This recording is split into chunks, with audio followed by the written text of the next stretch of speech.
জানি না আমার কপালে কেন এরকম হচ্ছে বারবার, কিন্তু এটা বিশ্বাস করি আল্লাহ চাইলে কোনোদিন সুদিন দিবে, সুদিন আসবে। সেই সুদিনটার অপেক্ষায় আছি। লাইফে কারো পাও চাড়াচাড়ি না করে নিজে নিজে পরিশ্রম করতে শিখো। নিজে পরিশ্রম করো। নিজে পরিশ্রম করাটা অধিক সম্মানের। টেনশন করি কোনো লাভ হবে না। টেনশন করলে জীবনে কোনো সমাধান আসবে না। টেনশন করলে নিজের শরীরের ক্ষতি। তুমি কষ্ট করো, সৎভাবে পরিশ্রম করতে শিখো, সৎভাবে টাকা উপার্জন করতে শিখো, তাহলে জীবন সুন্দর। খারাপ সময় মানুষ পাশে থাকে না। খারাপ সময় সবাই অবহেলা করে, খারাপ সময় সবাই দূরে চলে যায়। যখন তোমার কাছে টাকা হবে, তোমার ভালো সময় আসবে, সুদিন আসবে, তখনই মানুষের অভাব হয় না, আপন মানুষের অভাব হয় না। আশেপাশে দূর দূরান্ত থেকে কত ভাইয়া বন্ধু, কত কাছের মানুষ তৈরি হয়ে যায়,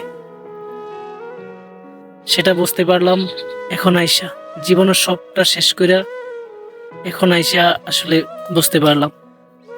তো জীবনে কিছু করতে হলে পরিশ্রম করতে হবে, ভালো একটা দিনের জন্য পরিশ্রম করতে হবে। অনেকগুলো খারাপ দিনের জন্য অপেক্ষা করার পরে একটা ভালো দিন আসে। সেই ভালো দিনটার জন্যই অপেক্ষা করো, পরিশ্রম করো, নিজে কষ্ট করো, সৎভাবে টাকা উপার্জন করো, তাহলে দেখবা যে জীবন সুন্দর।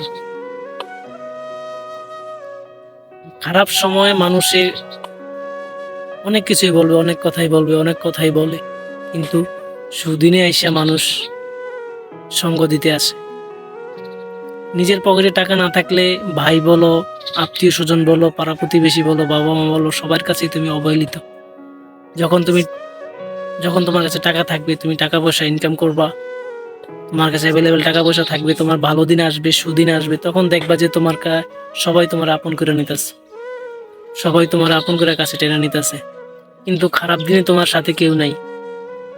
এটাই দুনিয়ার নিয়ম। দুনিয়া বড়ই অদ্ভুত, দুনিয়া বড়ই নিষ্ঠুর, দুনিয়ার মানুষগুলা বড়ই নিষ্ঠুর।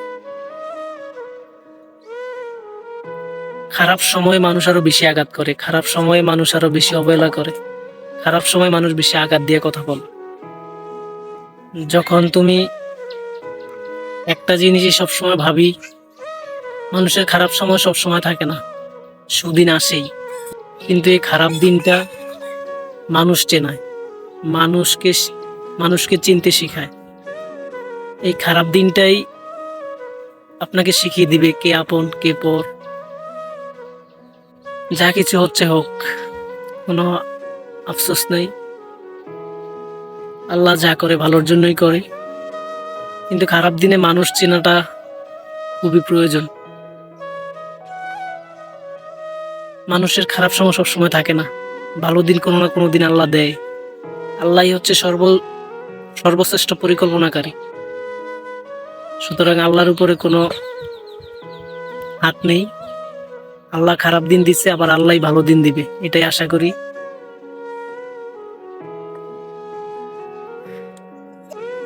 তাই বলছি, বেকার না থেকে পরিশ্রম করেন, ভালো দিনের জন্য কষ্ট করেন, ভালো দিন আসবে। ঘাম কখনো প্রতারণা করে না, ঘাম কখনো প্রতারণা করে না। কষ্টের মধ্য দিয়েই ভালো দিনের সামনে যেতে হয়, ভালো দিনের জন্য অপেক্ষা করতে হয়। কষ্টের মধ্যেই আল্লাহ ভালো দিন পুরস্কার দেয়। ভালো দিন ইনশাল্লাহ আসবে। আপনি দেখবেন যখন পকেটে টাকা না থাকবে, কত মানুষ ছোট করে কথা বলবে, কত মানুষ আঘাত দিয়ে কথা বলবে। যখন পকেটে টাকা থাকে বা টাকা আছে এরকমটা মানুষ জানতে পারে, তখন দেখবেন যে আপনাকে কতটা সম্মান দেয়, আপনাকে কতটা সম্মান দেয়, কতটা আদর করে, কতটা কাছে টাইনা নেয়। যখন শুনতে পারে, বুঝতে পারে যে টাকা নাই, তখন তারা সবাই দূরে চলে যায়। খারাপ দিন পার করতেছি, করি না, সমস্যা নাই।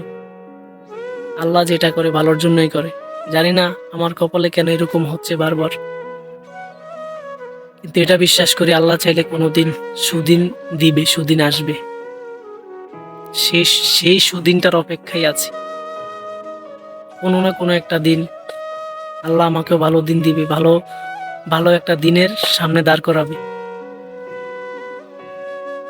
অনেকেই কষ্ট দিচ্ছে, দেখ ব্যাপার না, সেই কষ্টটাই বুকে চাইপা রাখছি। দেখি না আল্লাহ কত দূর পর্যন্ত নেয়, কতদিন পর্যন্ত আল্লাহ এই কষ্টের মধ্য দিয়ে পার করে। কিছু মানুষের কথায় কষ্ট লাগে, কিছু মানুষের কথায় কষ্ট পাই, কিন্তু কষ্টটা পাওয়ার পরও মুখ খুলে গিয়ে বলতে পারি না যে আসলে আমি কষ্ট পাইছি আপনার কথাটায়। বা কেউ বুঝতে চায় না যে তার আঘাত দিয়ে কথা বললাম, কি কষ্ট পাবে কিনা বা তার মনটা ভালো কিনা, সেটা মানুষ বুঝতে চায় না। মানুষ মনে করে যে কষ্ট দিয়ে কথা বললেই মনে হয় যে ভালো, সে বড় হয়ে গেল, এরকম কোনো কিছুই না। ভালো থাকবেন সবাই, দোয়া করবেন আমার জন্য। আমিও দোয়া করি আপনাদের জন্য, সবাই ভালো থাকেন, সুস্থ থাকেন। আল্লাহ হাফেজ।